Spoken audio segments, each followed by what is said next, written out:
brought to you by MediaTek. Hi, and welcome to the Mobile Tech Podcast. I'm your host, Miriam Jouar, and today is Friday, May 16th, 2025. And I have Ephrem of MediaTek and Todd Mozer. How are you doing, guys? We're doing great. Good. Thanks, Miriam. Todd, you're with Sensory. Thanks for joining. Ephrem's been on the show, obviously, before. I want to chat with you folks about AI-based voice assistants in cars. You have a new partnership between Sensory and MediaTek. And I'd like to hear more about that and some of the technical aspects of that. And in general, talk about the user experience in cars. It's evolving rapidly. You know, we've had the ability to do voice assistants for a while now, things like navigate to a destination. More sophisticated cars can do things like change the temperature by voice. But obviously, we want to be able to do more specific things that are aware of your personal information. Things like take me to my next appointment and tell me what the weather's like and if I have enough range. Something like that. That involves the car, some stuff in the cloud, your personal information. So, I'd like to hear your thoughts on where you think we're going with agentic, AI in cars, specifically around voice commands, voice control, voice assistance, and what this partnership brings to the table in terms of making that a reality and a great user experience.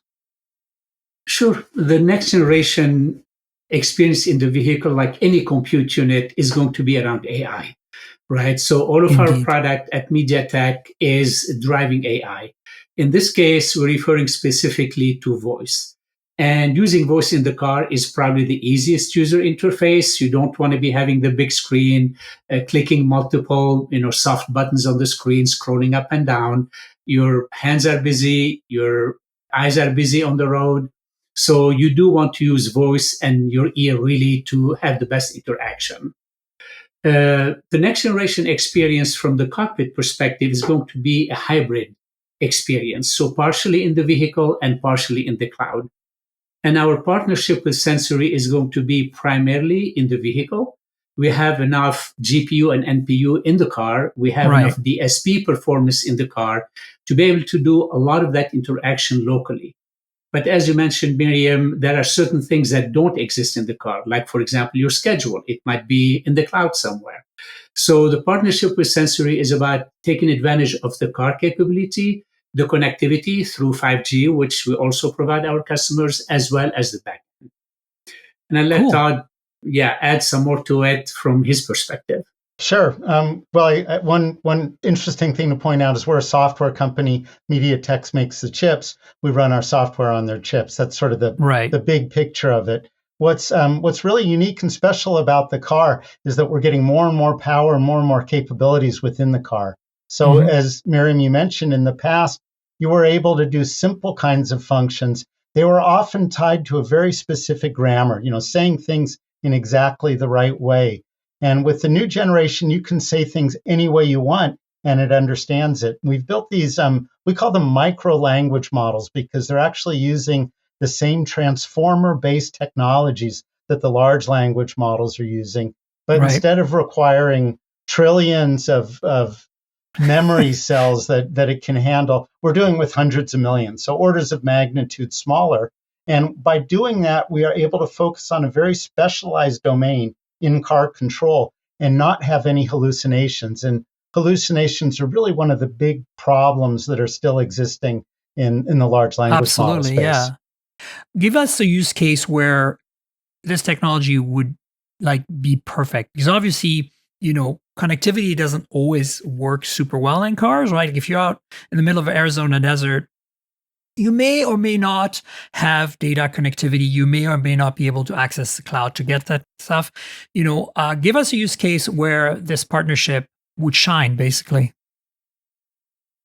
Mostly it's around the car experiences, right? So you mentioned an example of the calendar that might or might not be in the car, but to be able to control the car in an intelligent way, by the way, right? So roll down the window, turn on the AC, turn up the temperature, down the temperature. These are called commands.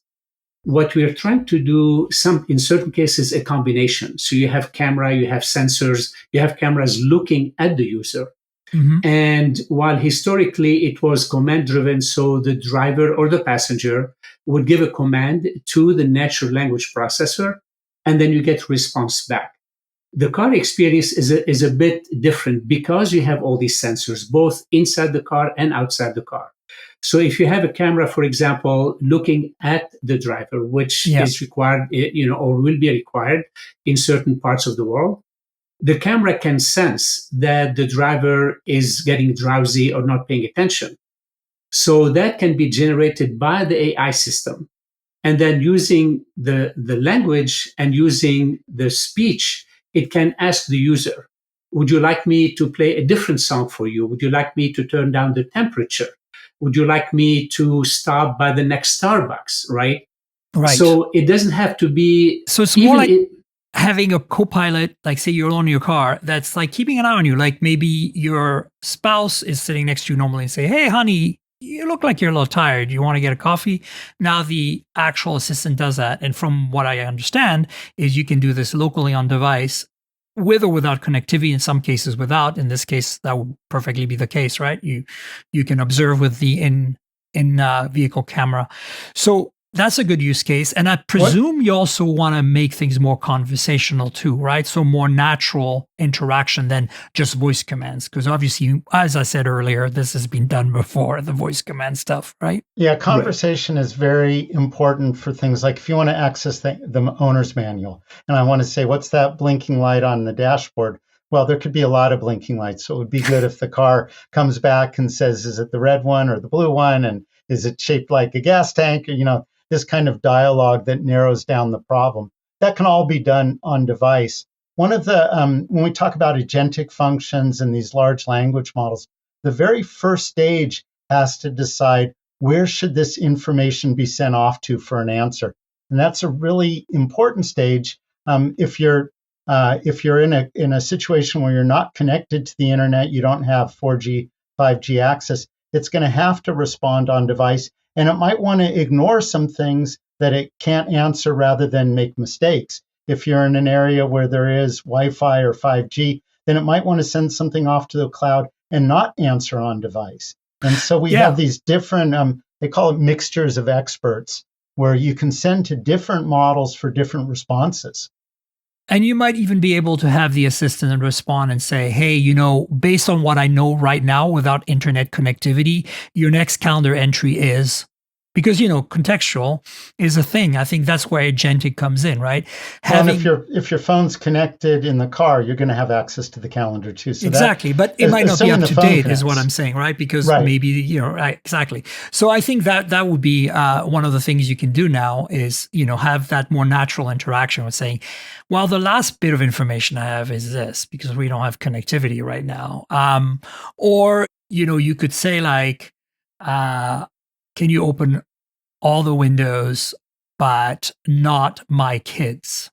And because of the camera in the vehicle or the radar that's in the back seat, picking out who's sitting back there, they have that feature on some cars for don't forget your kid behind kind of thing. It would know which seat, right? And so it would just not adjust the temperature in that zone or whatever, or not open the window in that zone.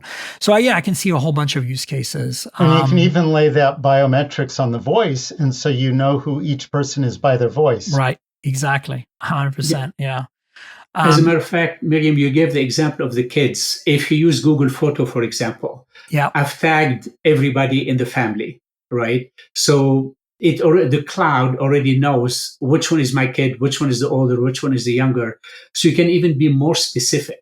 This is the cloud part. Now, when you get in the car and you sit in the driver's seat, you get your profile in the driver's seat. If, on the other hand, your wife gets in the driver's seat later on, it can load her profile. Yeah. Right. So therefore, you should be able to, when I say, my kid or my wife or my husband or my cousin, right? Yeah. My cousin is different than my wife's cousin.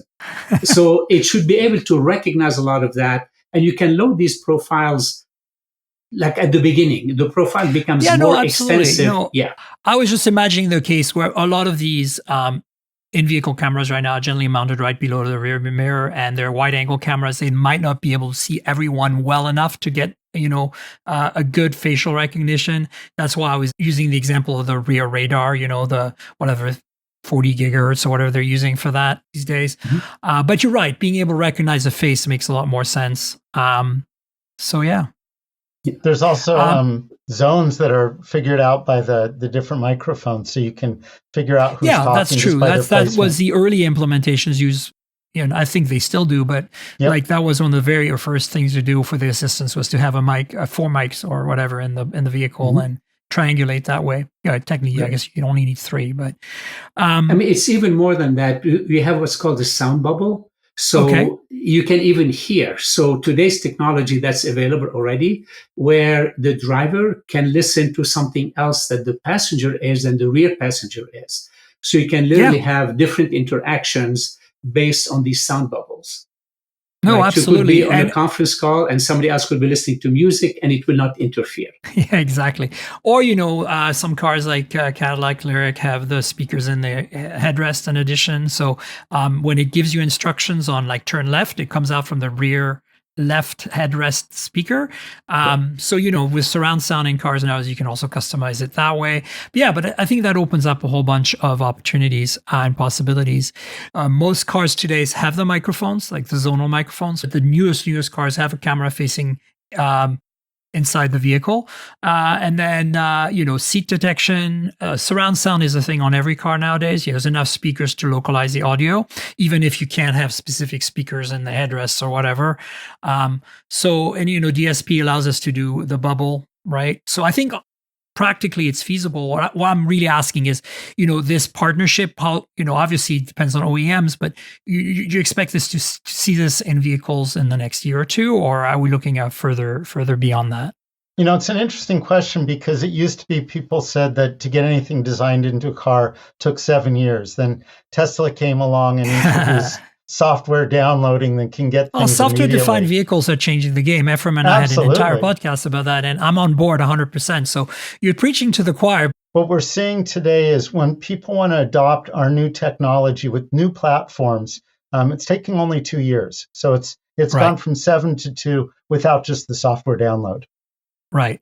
Miriam, to answer your question, the software-defined vehicle suppliers, you mentioned Tesla, some of the Chinese car manufacturers, they have an 18 months life cycle, right? So once the hardware is put in the car, and we made an announcement at the Shanghai Auto Show, so we are getting some initially Chinese car manufacturers, and since their life cycle is literally a year and a half, so you'll start to see that sooner versus later. And some of them, as you probably know, to represent the car, they have this little head that is sitting on the dash, right? You talk to it, it talks back to you. You're not talking to the car, this big metal thing, but you're talking to this rounded thing that's sitting in front of you.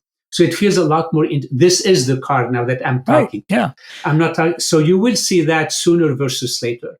And as Todd mentioned, once the hardware is there, you can keep improving on it.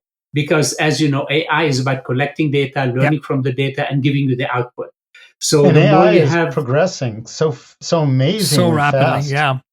That about 8 months ago, I listened to a podcast that talked about the Moore's law for large language models, and they were saying it was doubling in capabilities every 7 months. And just that within the last month, I heard that study redone. Now it's doubling in capabilities every 4 months. Wow. So it's crazy improving. Mm-hmm. Yeah, no, I'm excited about it. I think that's going to be a very interesting thing. Of course, I knew that you were going to say something like 2 years. I actually thought it might be even less for the Chinese manufacturers, to be honest with you. But are you providing, obviously MediaTek's providing the hardware, Sensory's providing the software, you're providing a software platform for them to customize and do whatever they want with, right? You're not providing the actual user experience, correct? We're not doing the application design, but we're providing the core technology and the SDK to implement the voice functions. But we're also doing things like Sound ID. So one of the big things in the automotive space is emergency vehicle detection. So we can have our microphone not only listening for the hot word to activate your voice assistant, but it can be listening for siren sounds. So you get a little pre-advanced warning that a siren's coming. Yeah, and that's becoming important too for level 3, which Mercedes already implemented in some markets, up to certain speeds. There's a whole bunch of conditions, but I've actually experienced it. It's really interesting.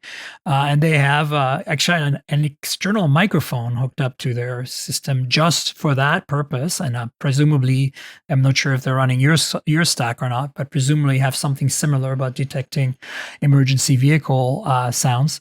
I think it's very fascinating. One of the facets of this AI agentic, voice assistant conversation that I've had it with Mercedes recently, a few months back on the podcast, and one of the things we were talking about how cars have really defined the audio experience, like modern auto experiences, because you can do it best in cars because you know where everyone is and you can kind of optimize the design of the audio system. And I kind of feel like AI is going to do the same. It's going to be most polished in cars first before it trickles out in our lives. Because on our phones it's there, but it's still not.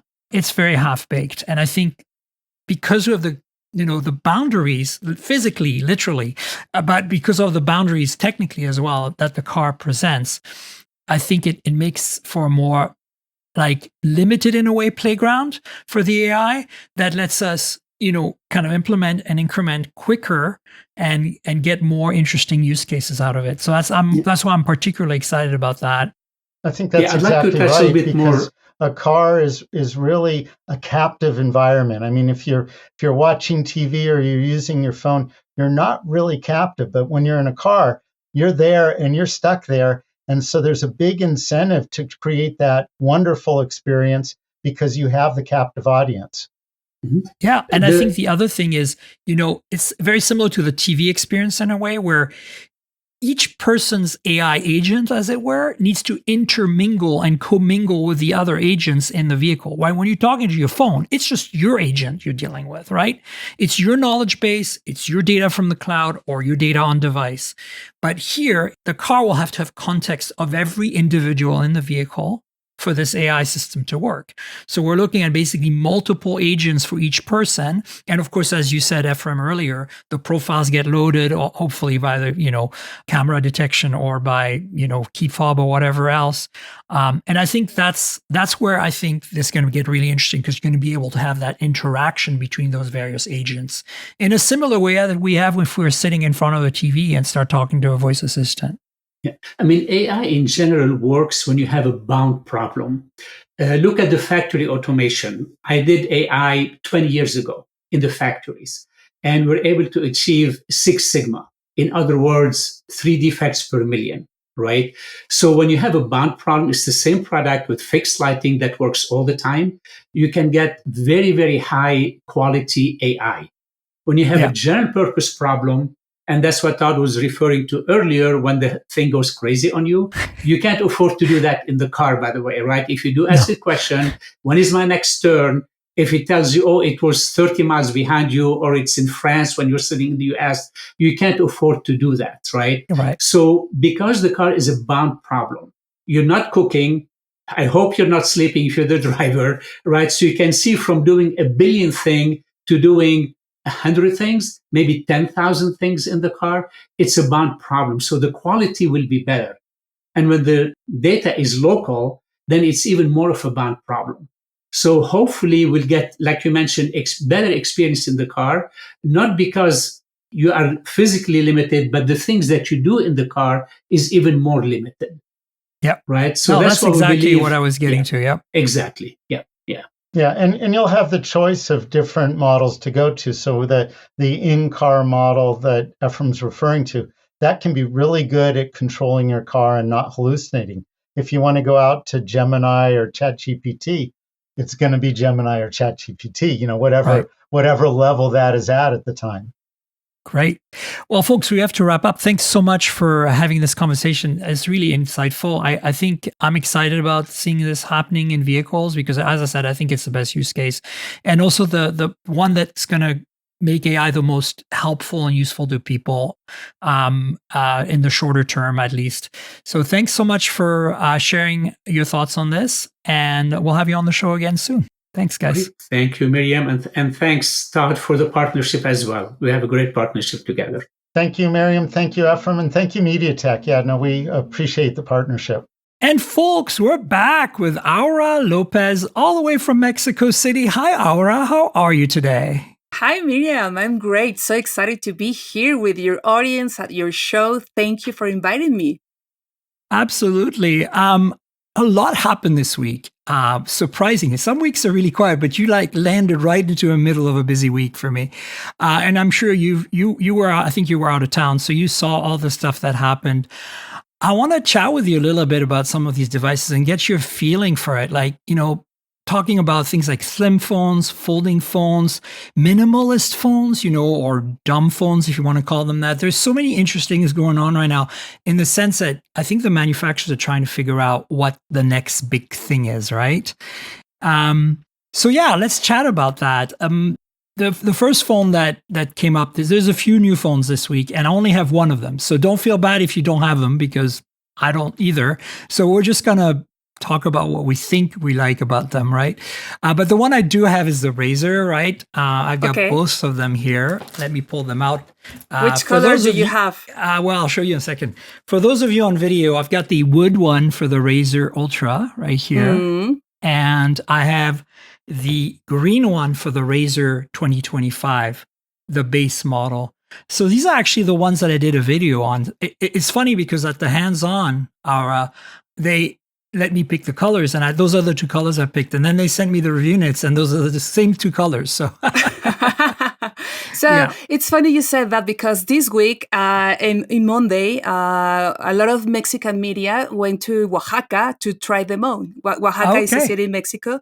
And I couldn't go to that trip because I was on a trip, but I saw this product like 2 weeks ago, and I love the design, and I will like to try the features. The camera always, for all the industry, camera, battery, design, every time you make the phones more slim, is like I think it's like the thing that we're having right now. And as you said, we're trying to figure out what is going to be the next thing. And absolutely, that's a big question, because we have a lot of phones. Like every week, the industry release a phone maybe every week, I think. But yeah, what do you like most about the Razr? Well, I think the thing for me is, I think this is third year of this design of the Razr, and it still feels fresh, and it still looks fresh, and I still think it's a better design compared to the Samsung, simply because you see those rounded corners here. It's easier to open because you can kind of grab a little bit better. And I think they've refined this, and now, with wood as an option, Alcantara as an option, all these other materials and colors, like nobody's doing, at least I don't know how it is in Mexico, but in Canada, the US, nobody's doing colors like this beautiful green here. Like, it's so refreshing to see. Like, I think design is the thing, and it's a fashion statement. But I think on a practical level, for me, folding phones were always a bit like, do I really need that? When I started, because I'm very productive on my normal bar phone. I've worked to create like processes and workflows that work for me, right? We all have. So for me, the thing that these two phones, bring in after 3 years of this design is that they are the gateway to folding phones. I think that, Samsung is easy to get, but they're not the most flexible in terms of their use case. You can't run Android apps on the front, not any Android app. With these Moto phones, you can run any Android app you want on the front screen, which is great. But more importantly, I think they're more accessible, because $699 for the base model, right? The green one I showed you.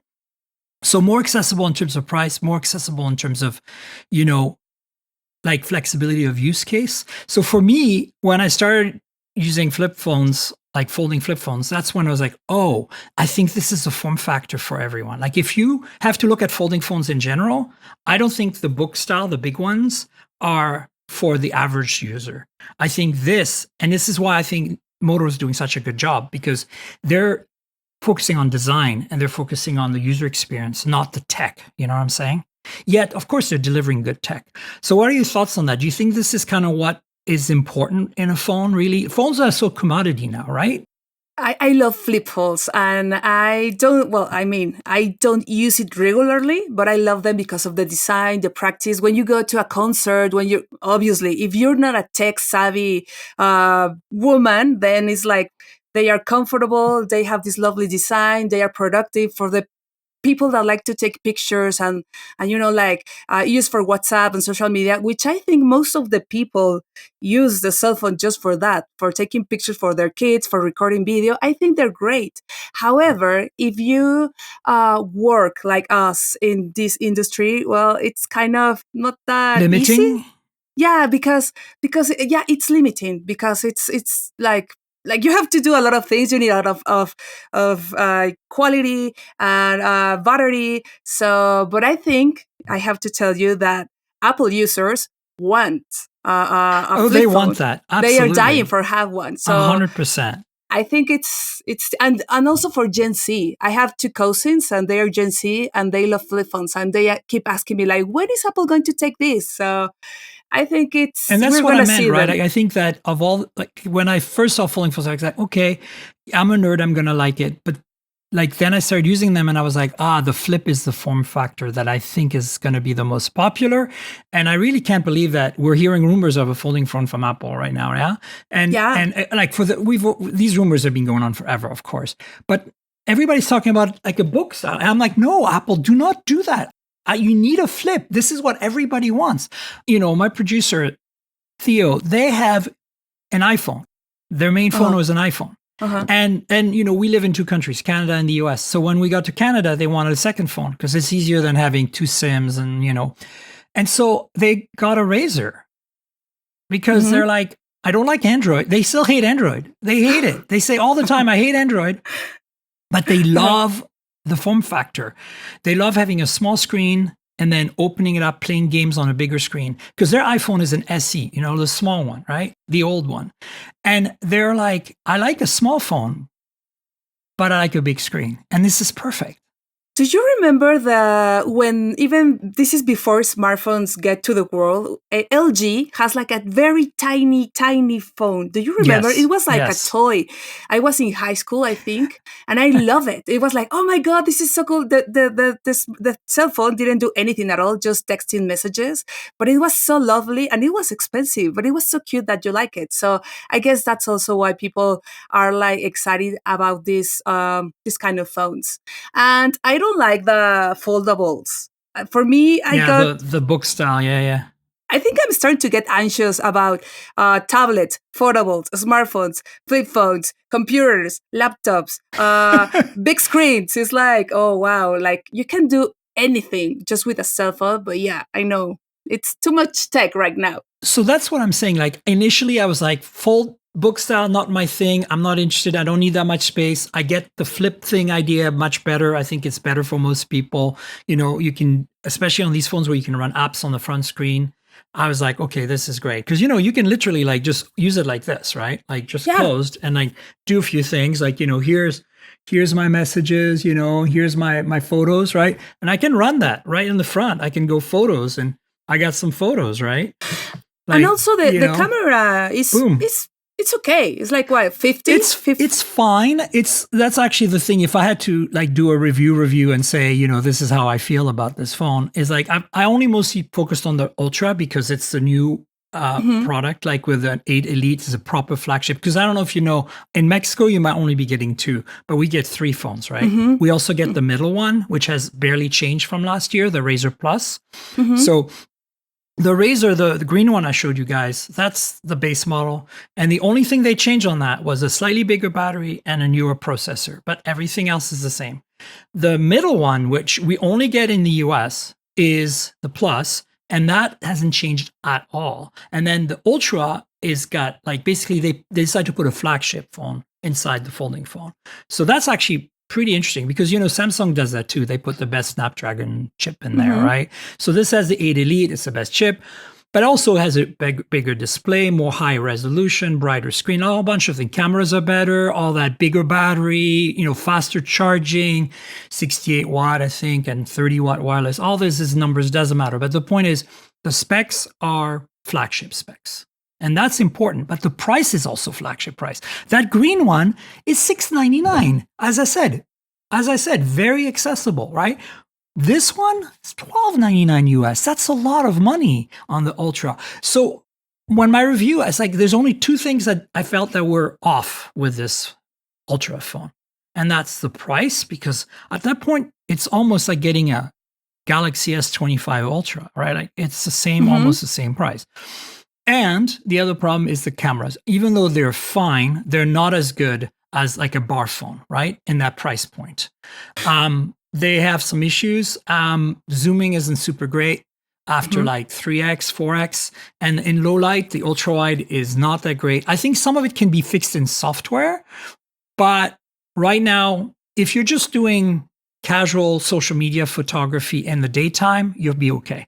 At night, at a concert, this phone's going to struggle. You'd be better off with the S25 Ultra, or even a regular S25, or like a OnePlus 13, or an iPhone 16 Pro, even iPhone 16 regular, I think, right?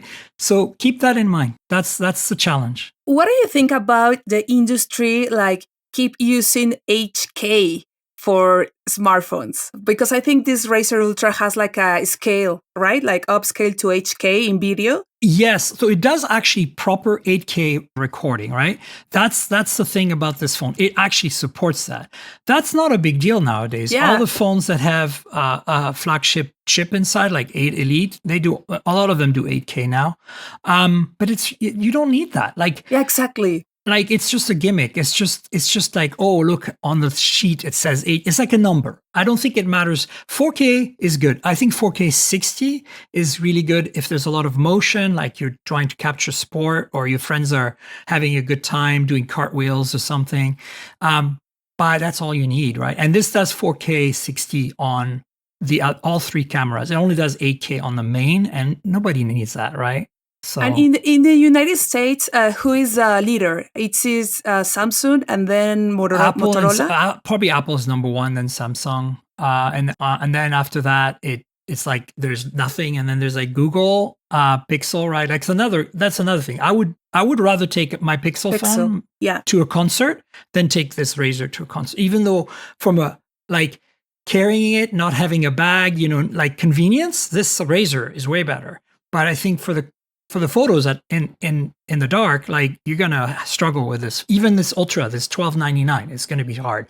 The Pixel is gonna be totally okay. So Pixel is down there with OnePlus and Moto. Moto is much bigger in Central and South America, obviously. Yeah, right? Because Samsung is leader here, then iPhone. Well, in Android, Samsung, then Motorola, and then the rest, like Oppo and all this. And I would say for iPhone. us is Samsung and then Google, but it's like Samsung, Google, like Apple, Samsung, and woo, there's a big. We don't have the Pixel. We don't have it. In Mexico. You don't have it? No, wow. We don't have it. And I guess surprising. We know why. Yeah, because we have a lot of products. Because, Japan gets the Pixel. Like, why does Mexico not get the Pixel? And we also don't have Sony cell phones here, Sony smartphones. Oh, we don't anymore. We used to. Okay. But, we used my to audience is global, so I cover the phones from China all the time because, there's a lot of listeners from India. Hello, everyone. Obviously they get all the cool phones. India, I'm so jealous. And China, of course. But I think because of that, I cover everything. That's why, we're going to talk about Sony in a minute. But the reason I have Sony on there is because it is something we can't get here, but something that you can get in Europe and other parts. So for me, the Razrs this year, honestly, I think they're great. The nice thing also, I said the middle one's not different, but actually there is a slight difference. All three phones this year have a new hinge that's stronger. It feels more rigid. Like when you open the phone and you wiggle it a bit, it wiggles less. So it feels more confident to open and close. Also the gap, on the screen is less obvious. And all this is because of the new hinge. And also the new water resistance. Instead of, I think it used to be Like there's no dust protection before, and now there's dust protection. So it's water resistant and there's a bit of dust protection. I think it's IP48 for the 3. So that's basically the only thing you need to know about these phones is new hinge, water resistance and dust resistance. And then the baby one got a new chip and slightly bigger battery. The middle one hasn't changed. I wouldn't buy it. And then the top one, I mean, it's a great phone. Like this Ultra is, but I don't know if I would spend, I think the Ultra would be great if it was $1,000. And then if they can fix some of the software, not software experience, but software like image processing for the quality of the images for low light, especially for the ultra wide, I think they would be able to make this phone perfect. So a little too expensive. Camera's a little too weak for what the price is. But overall, this phone is so fast, because 8 Elite, it feels so fluid and it's so well made and the materials are so cool and the design. I really think they did a good job. Okay, I have to tell you that I'm going to try it like probably in 2 weeks or next week. And then I will be back and tell you like, oh yeah, I agree with all of you have said. I'd be curious to see what you think. The next phone I want to talk about, because we're going to talk about this a bit, because it's more of a, I think it's more of a lifestyle play. Actually, somebody asked me if you read the Washington Post, which is a U.S. physical paper, but also exists online. They interviewed me about the Edge, about the slim phone. They wanted to know. The question was, is there a market for this? Who's asking for this? Does this need to exist, right? My answer is, my gut answer is no, but also it's complicated. There's more to that, right? So before we talk about, because I really want to hear your thoughts on this, especially since you have, you're younger than me and you have Gen Z friends and Gen Z family. I would be curious to hear about, because, so the S25 Edge is out. It's official, The price is pretty high, right? $1,099. It's between the Ultra and the Plus in price. And basically, the best way of thinking of this phone, if you're a nerd, is it's an Ultra without the telephoto. That's thin. That's it. So take the big Ultra, remove the 2 telephotos. You get the same big 200 megapixel main camera. You get a small ultra wide, which is a bit less good, but whatever. And then you get the 8 Elite, you get the amazing screen. It's the same screen as the Plus. And then you get a tiny, tiny phone, 5.8 millimeters. And the battery is really small, 3,900 milliamps. For today, it's small. So what's going to happen with that? It's going to be light. It's 166 grams. It's going to be thin. It's going to be sexy. And it's going to be very Samsung. But the camera is going to be good, but then the battery life is going to suffer. Obviously, we know that. But here's the thing, Aura. This is the thing that drives me nuts. Why does this exist? And I want to hear your thought. But before I do, I want to tell you something. This phone could have been so much better if Samsung had applied themselves. I think Samsung is not even sure if this is going to be a worthy product. They are testing the market a little bit, because if they wanted to, like the OnePlus 13 has this huge battery, 6,000 milliamp hours, because it uses this new technology called silicon carbon. And silicon carbon makes you put a really big battery in a really thin space, because the OnePlus 13 is thinner than the OnePlus 12, but has a bigger battery. So it's obviously progress. That kind of technology has existed for 2-3 years now. The Chinese phones have had it for 2-3 years. Apple and Samsung are not using it. Google's not using it. So Samsung could have put one of those silicon carbon batteries in there, in that Edge, and made the battery life better, but they decided no. And I think that's a mistake.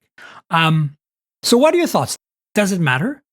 Do we care about thin phones? Do you think they're trying to create a new market? If they're doing that, why? And what do you think people's interest is on this? I think it's Samsung being Samsung, like they want to be pioneers in trying to create a trend, because they did it with the foldables. It wasn't a very good foldable, and it was really, really expensive. But, like we are the first created the foldable. Motorola was the first created the flip. But I think it's like they just want to try new things and see how's it going. So it's weird because you were talking before of the beautiful colors Motorola Razr Ultra have. And it's like, why Samsung keep... I mean, I love Samsung. I use Samsung. I don't like it, this new design. Like I prefer for in the Samsung Galaxy S25 Ultra. I love the previous design. For me, this is like too round. I have here. And no, this is not the Edge. And I think it's going to be also a trend, but it would be great if they have like these colors, maybe not that long battery, maybe it's for a younger audience, but I don't think it's going to be like a massive trend. I think they're just like trying to see like what's going to happen. I think you're right. I think here's what I told the Washington Post. I said, Sherry is the one who wrote the article. And I told her, I said, I think that they're trying to create a new category because folding phones are, I think, relatively successful with a certain audience, right? Like, I think younger people are attracted to the Flip. And if you're not an iPhone user already, you're probably going to go use a Flip. If you are a power user like me, by the way, I told you, and initially I didn't really care much about the book cell phone, but the OnePlus Open changed my mind. Once I started using that, I was like, oh, I didn't like what Samsung was doing. Too tall, too skinny, too thick. And then OnePlus came out thin, the right form factor. So when you use it closed, it just feels like a normal phone. So I think that power users, early adopter, tech savvy, my kind of audience, they would like the book style. And I do too. And then, Pixel 9 Pro Fold came out, and then now I have the Oppo Find N5, which is not sold here, but that's the ultimate, in my opinion, of that form factor. So I think they can't make too much money on the folding phones because the Flip is, more expensive. It only exists on Android, so, whatever. And then the folding phones, the big book style, are really like a niche for tech savvy people, right? Productivity. Yeah. So what's left? Well, maybe we should make thinner phones, right? And as you said, like Samsung also invented the Note, which became the big phone, right? Like until the first Note, first of all, there was no stylus on like touch-based phones until Samsung did it. And then there was no big screen until Samsung did it, right? And when you think about it, the original Note was 5 inches. And now all our phones are like 7, 6.9, 6.7, 6.6. This Moto, the Razr Ultra, is 7 inches. That's 7 inches of screen. So, anyway, what I'm saying is that, this is a good idea in the sense that like, well, maybe we can get people excited by making it lighter and thinner, right?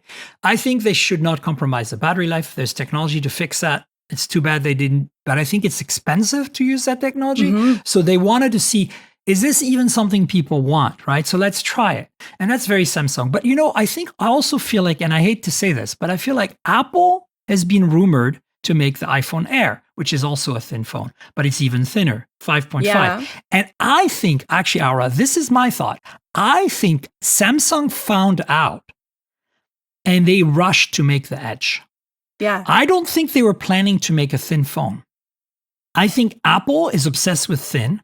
MacBook Air. Look, when the MacBook Air came out, it wasn't the thinnest laptop. Sony made a thinner laptop, carbon fiber at the time, but Sony was nobody, right? Compared to Apple. So this was like 20 years ago, right? 2008 when the Air came out. Well, now all our laptops, even if you're not a Mac user, they all look like the MacBook Air, right? Yeah. So, so Apple is obsessed with thin and they're making a thin phone. Samsung's like, let's beat them. Let's come out with one first, right? Yeah, but here's the thing. Do you think that bothers me, Aura? And you tell me what you think. What bothers me is not only is 5.8 millimeter not very thin. I mean, it's thinner than 7 or 8 millimeters like our normal flagships, but it's not that much thinner. And then 5.5, we're starting to talk. 5.5, which is what Apple is rumored to be doing. That's like the thickness of an iPad Pro. That's pretty thin, right? But hear me out. Motorola made the Moto Z 10 years ago. The one with the magnetic things that attach to the back. Do you remember? Yeah, I do. That phone, the initial phone, the Moto Z, was only sold in the US from Verizon. It was 5.2 millimeters. Just the phone.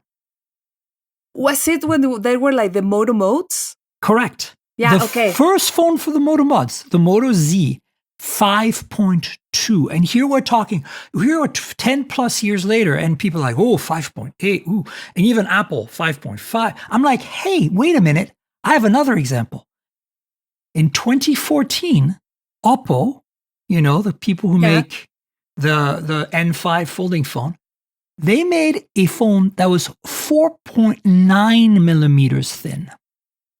Yeah, but they're not Apple. It's but my point is, we tried this a while back, and it didn't seem to work because it didn't become a trend.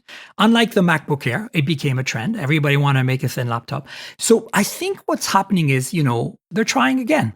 And I'm not against it, but I think that this is just marketing. This is like, phones are so boring because it's a tool that we all just use. There's no excitement so much anymore around them. Yeah. So let's create some excitement by making a thin phone. And that's kind of, I think, what the Edge is about. Oh my God. I feel you when you say phones are so boring right now because, there's no excitement. I mean, Motorola gave the colors and it's like, that's cool. But also we're losing this haha moment, right? Like everything is so fast and everything is like, you have this and this and this is, and you start to lose the aha moment. So, but if Apple create this new phone and this new category, we have to admit that it's going to be a success because we don't know, people love Apple.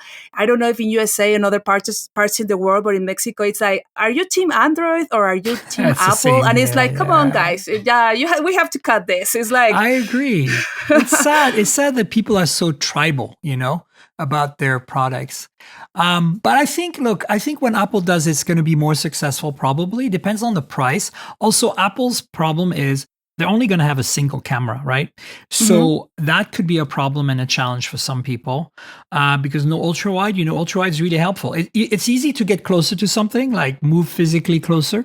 It's harder to move back sometimes, right? Yeah, I have to tell you, I've been trying the iPhone 16e, which has only a camera for 2 weeks in my whole day, like my regular phone. And it works fine. And the only thing that I say I'm getting used to, it's like, it's here. That point you said, because I was taking pictures in my vacation and I was trying to be very far away. And it was like, oh no, I can't do that. So but I think some people don't care about some people don't care. And I think Apple is going to be thinner than Samsung. And also maybe their battery life will be better. Maybe they will use a silicon carbon battery. So we'll see what happens. But I think that this trend could die next year or it could take off. And if it does take off, I think the technology exists now. I think the reason it didn't take off 10 years ago or whenever it was with the Moto Z and the Oppo R5. It was the Oppo R5, by the way. I know there's somebody right now who's listening to the podcast, typing to see what Oppo phone I was talking about. R5. Check it out. Potentially it's going to work this time. I don't know. I'm actually wanting to work. I don't think battery life has gotten so good on the flagships, on the Ultra phones. The OnePlus 13, 6,000 milliamp hour. I can do 2 days. For me, productive, always on my phone. I can do 2 days on that phone. I don't need 2 days, Aura. It's okay. It's nice to have, but I don't need it. I only need that at CES, right? All day long, nonstop, hardcore. But I think 1 day is good. And if they can get these thin phones to do a really solid day, it might take off. Yeah, and I agree. And we'll see. But the other thing is they need more than one camera. And so maybe Apple, the next generation of that, will have 2 cameras. We'll see. But, overall, I think that this Edge is, I don't have one. So you'll have to wait, listeners, to find out what I think. I think a lot of the people that I know that have one, my colleagues, basically, from a technical point of view, it's basically an Ultra that's thinner without the telephoto cameras and a smaller battery. That's how you think, because the frame is titanium, all that stuff. Spec-wise, it's very, very good specs. Battery life is going to be challenging, but we'll find out in the reviews. The colors are boring, and I think you made a point of that. And I think that actually, in general, Samsung's colors used to be so much more fun. Remember the S10 and the Note 10? The shiny, CD finish, looks like a CD. things like that. Like where is that? Like where are these fun colors? Like this green from Moto. Where is that on the normal? Like even Apple is not making exciting colors except for the 16. The 16E is so boring. Black or white. Aww. But Motorola has this alliance with Pantone. Well, Motorola is the only one, it seems, maybe. you know? And I have to tell you, I have to confess you, I was a very heavy iPhone user like 10 years ago. And I didn't like Samsung until they created the Samsung Edge. Do you remember the first Samsung Edge? Yes. Because it was very impressive. The design, very slim, so different from everything. And now I think like every time it happens in industry, it's like you get like the same bubble. Like now Samsung and other companies are like in, like kind of stuck in design and like we have to give features, we have to be everything, but we have these colors, but we have all these options that I think people is starting to get confused about what should I buy? Because you change I don't, but some people change cell phone or smartphone every year. So it's like, you have to wait for the other, for the other. And it's like, But yeah, I agree with you with the colors and the specs and design. I mean, if you look at it, when cars became commonplace, right? We got colors, we got design. But now look at cars today. I don't know about Mexico, but here in Canada, the US, everybody's buying white, beige, gray, black. Nobody's like red cars. You don't see much red cars. Yellow cars, even rarer. Green, really bright green cars? No. So I think it's the same as happening with phones. People don't want to take a chance.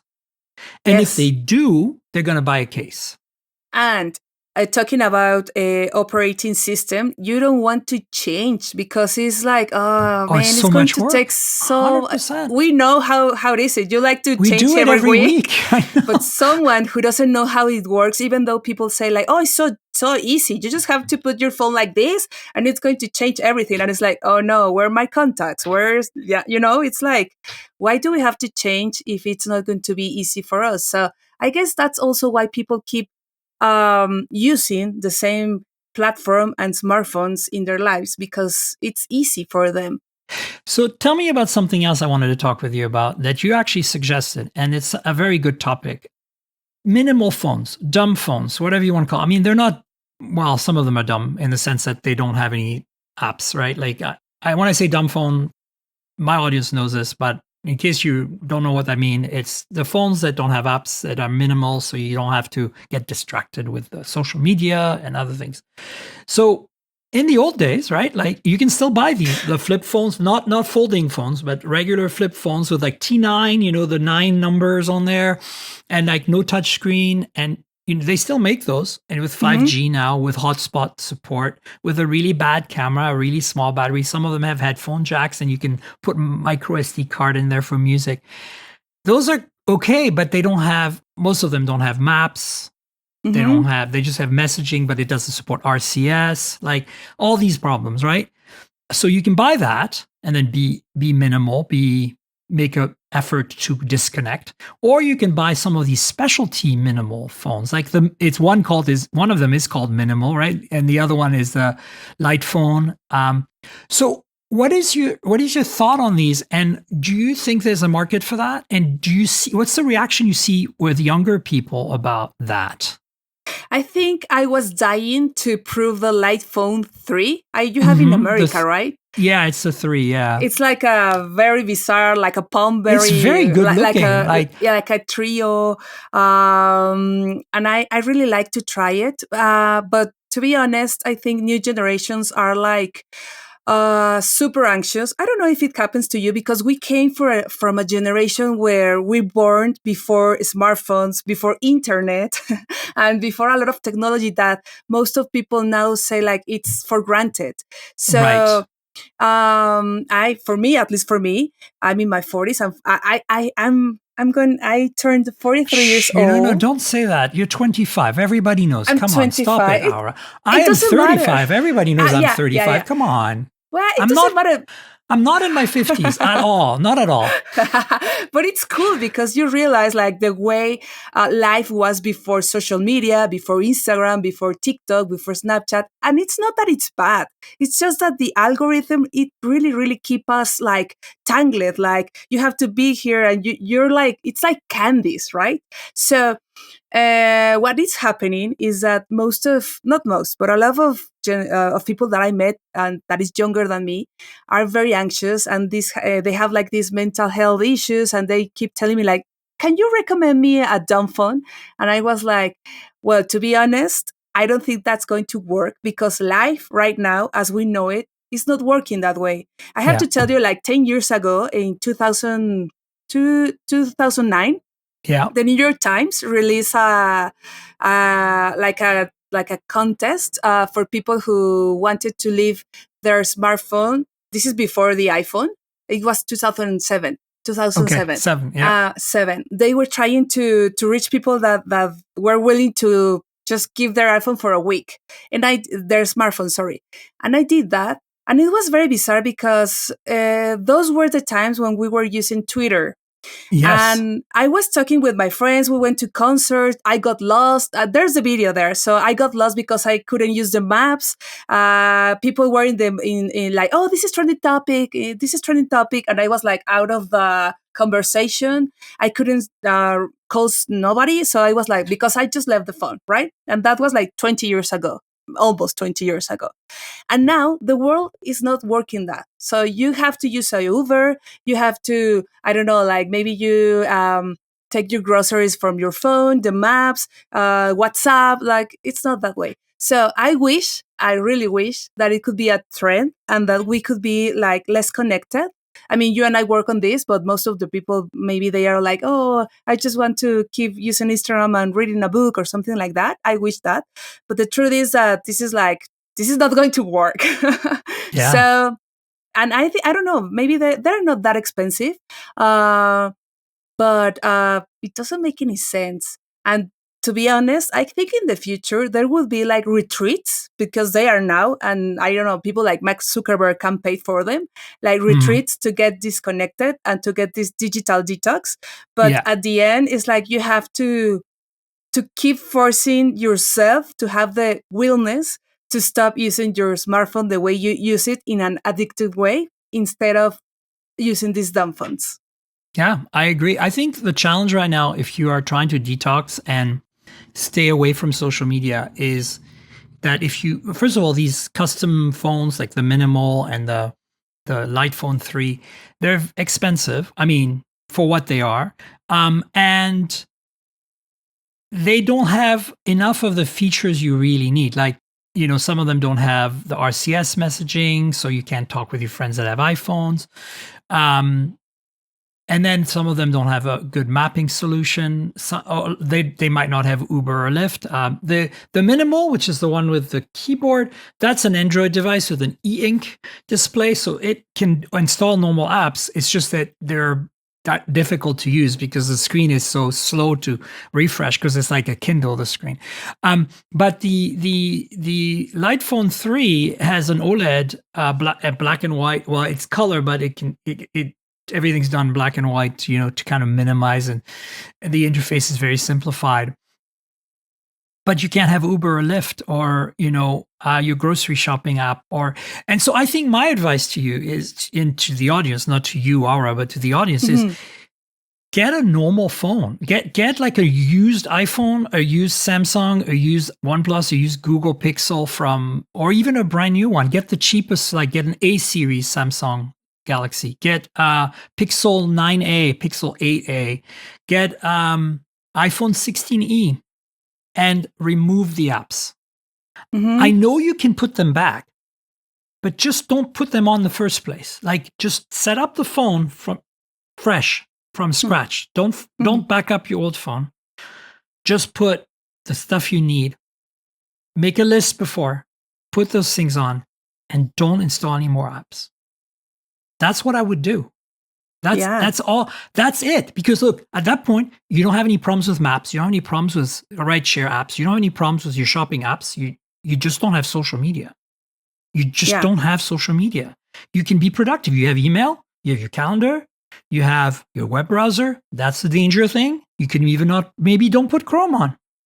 Neither YouTube, right? Take YouTube out, but leave YouTube Music or leave Spotify so you can listen. That's the other thing. The music services on these, detox phones are not great. You don't have choices, and we all want choices. So I say it's discipline.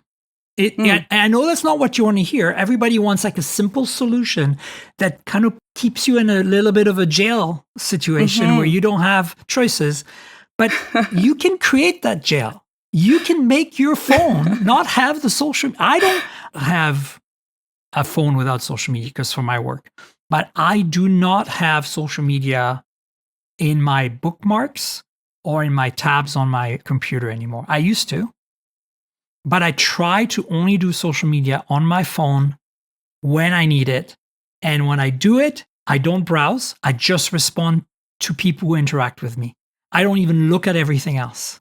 And how do you deal with the FOMO or, fear of missing out? Because I have to tell you, I have a hard time. It's hard. Because a few days ago, a friend of mine told me he also works in technology. We were talking about, I don't remember. And then he told me like, oh, Aura, please don't be Explorer, like Internet Explorer, right? And I was like, oh, you dumbass, like, oh yeah, you're right. Yeah, I'm Explorer because I wasn't in the the Pope memes and all that because I was on vacation. So I got disconnected. I just got reading, watching movies, whatever. And then I was like, oh man, yeah, I work in this. And sometimes I feel like I really want to get disconnected because it's too intense.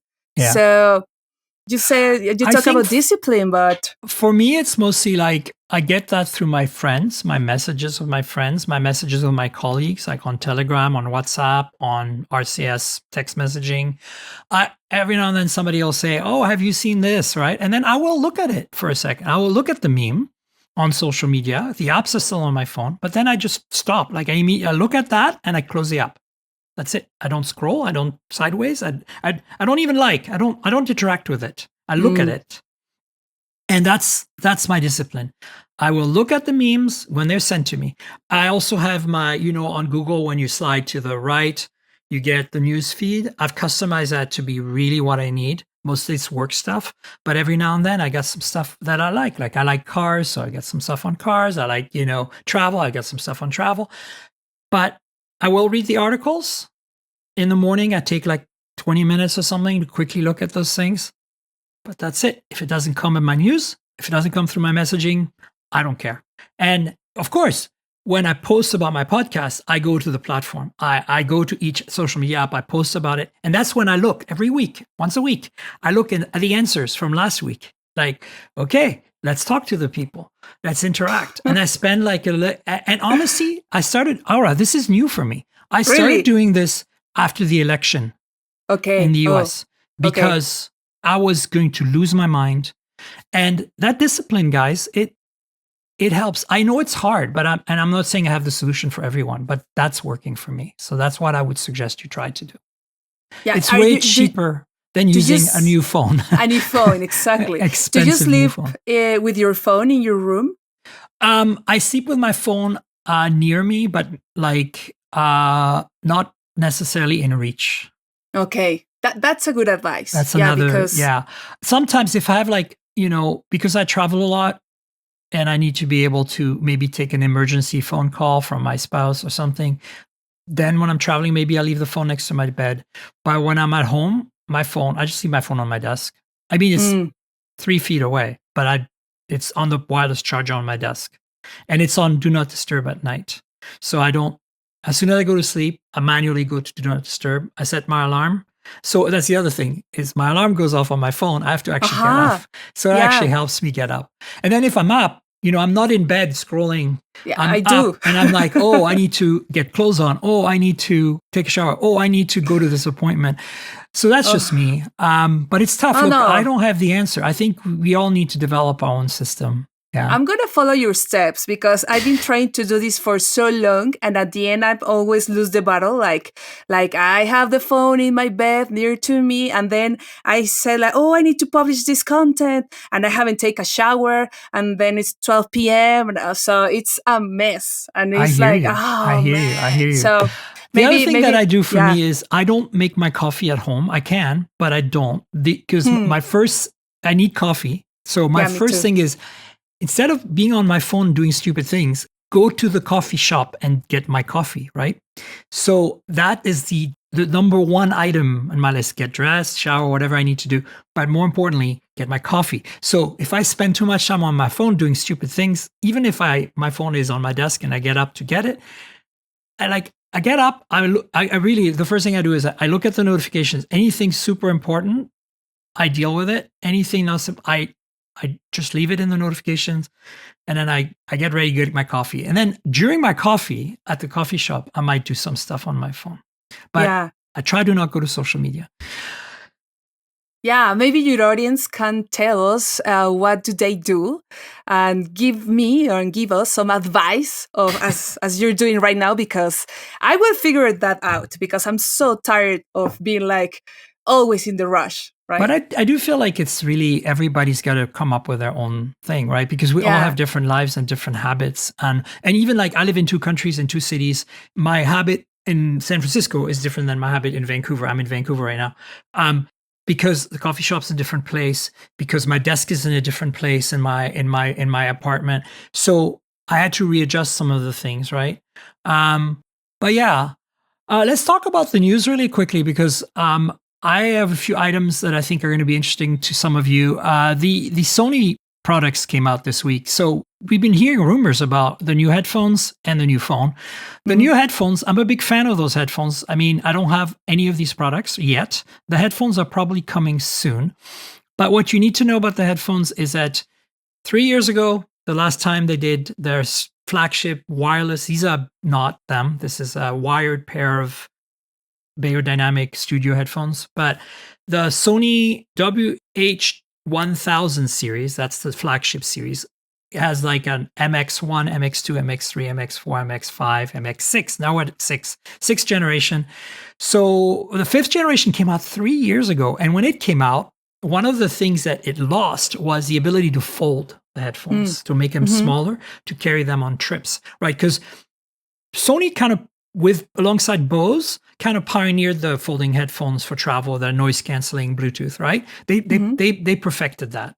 And the MX3s were the most popular, the 3rd gen. 4th gen were just slightly better version of the 3rd gen. And then 5th gen, they lost the folding. They wanted to copy Apple with the AirPods Max a little more. So the stem is thinner and they look more sexy. The sound was also better. So if you got the 4, I stayed with the 4 for travel because they fold. But if you got the 5, you got better sound, better ANC, noise canceling, and better and maybe better battery life. But you lost the folding thing. So the 6 are the Goldilocks, the best combination of everything. Better sound, better ANC, better battery, folding. So I can't wait to get them because I think they're going to become like the 3, which were the biggest step forward. I think the 6 are the new big step forward. So stay tuned, folks. I will find out what's going on with that. And then the Sony phone, it's a slight improvement over last year's 6th generation. So this is the Sony Xperia 1 Mark 7. It's very much a Sony phone. The big difference is they basically, I think, improved the ultra wide camera a little bit. And of course, there's an 8 Elite. And of course, you can get it in purple, which, of course, I want to get it in purple. The headphones of Sony in Mexico, there will be here in June 16. So, and the pre-sale is right now in Mexico. Okay, cool. Yeah, I mean, I will get the headphones. I probably won't get the phone because it's not sold in the US. But I'll put some links in the show notes, guys. Check it out. We'll cover this in more depth once I get my hands on it. Apple CarPlay Ultra is out. So CarPlay, as you know, I cover car tech and EV tech as well. But CarPlay lets you, show everything that's on your phone on your car screen. It's projecting basically. It's not, you don't log in, the phone just connects and the car screen becomes a display for your phone. But now with CarPlay Ultra, all the screens in the car can do something related to your phone and display different things. And the car makers can customize the look and feel, like the aesthetics of it, to match their brand. So this is something that Apple announced, I think, 2 or 3 years ago. And we didn't hear anything. And all of a sudden it's there. And it's only one brand right now, which nobody can afford. Aston Martin, right? So, James Bond. Eventually it's going to come to other cars that are more affordable. So obviously, since I test cars and tech in cars and EVs, I'll let you know once I get my hands on a car that has CarPlay Ultra. But be aware that it exists.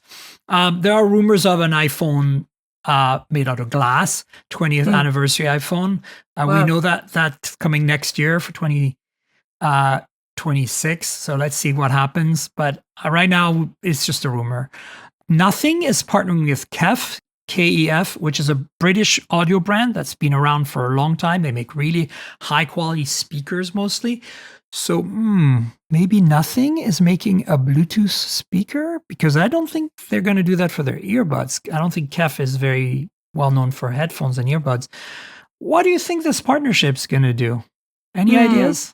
No, I have to tell you that I don't, because you're like, No. And Nothing, in Mexico, we have Nothing, but it's more like the cell phone. Just the phone and the earbuds, right? Yeah. Well, let's see what happens with that partnership. The last couple of things is the Realme GT7 is coming May 27th. This is the global model. There's a Chinese model as well. And it's going to have a 7,000 milliamp hour battery. Remember how we were talking about the Edge and the silicon carbon? They didn't do that. OnePlus did it on the 13.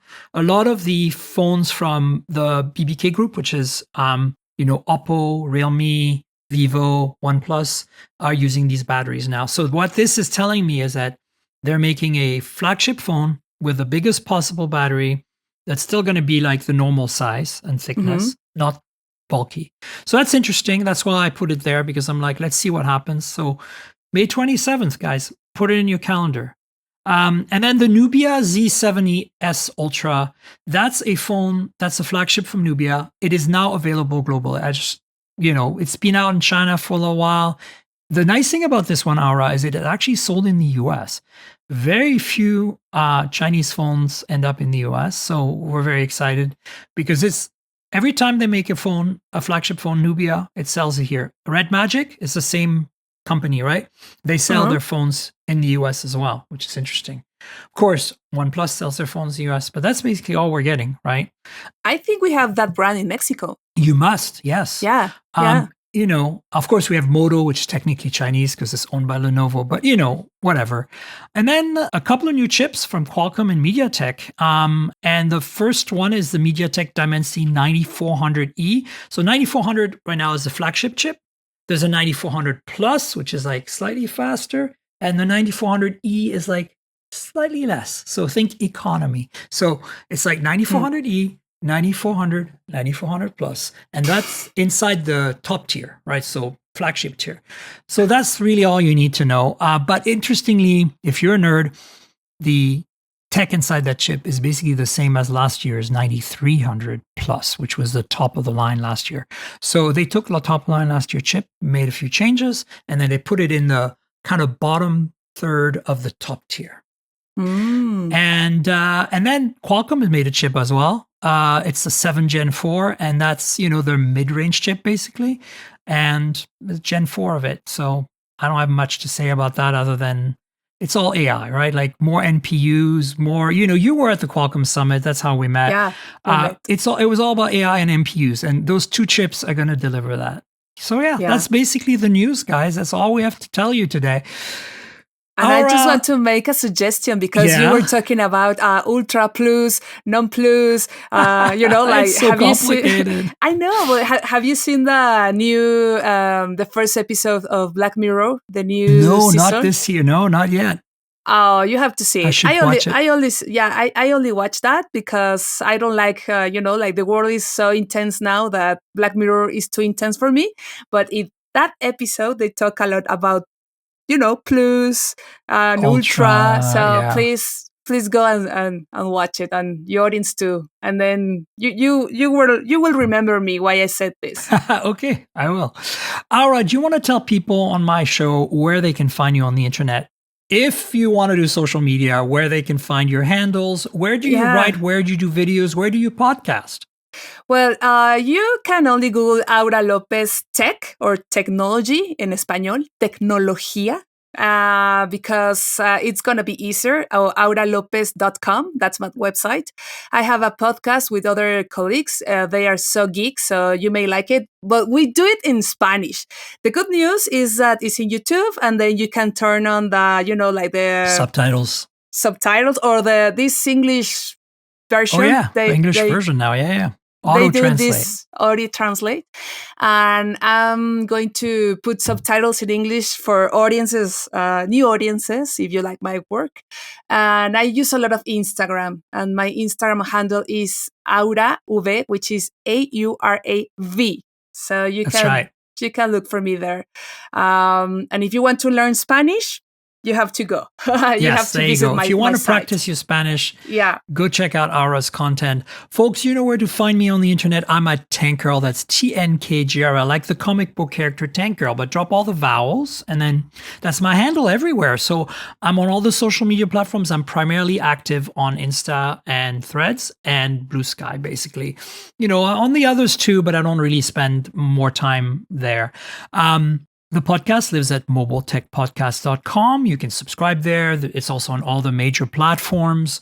So go subscribe on your favorite app. And if your app lets you rate or review the show, please consider doing that. There's a YouTube channel, youtube.com/mobiletechpodcast. That's where I've got some videos from time to time, like my Razer hands-on recently. So check it out. It's free video content. And you know how YouTube works. Like, subscribe, tell your friends, click the bell, all that good stuff. Comment. Yeah.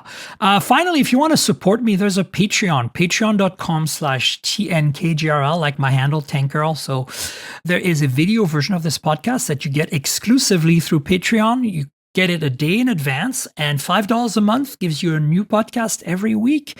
So consider supporting me with Patreon, patreon.com/TNKGRL.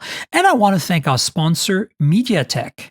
MediaTek, the world's fifth largest global fabless semiconductor company, powers more than 2 billion connected devices each year and is a market leader in developing innovative systems on chips, SoCs, for mobile device, home entertainment, connectivity, automotive, and IoT products. And Aura, thank you so much for being my guest. It was such a pleasure to have you on. I really enjoyed myself with you. Thanks so much for being on the show. Thank you so much for inviting me. I enjoy it so much. And really, I love it. Thank you. Fantastic. We'll have you on the show at some point in the future again. And folks, we will have another show next week. So stay tuned for that. Until then, cheers, everybody.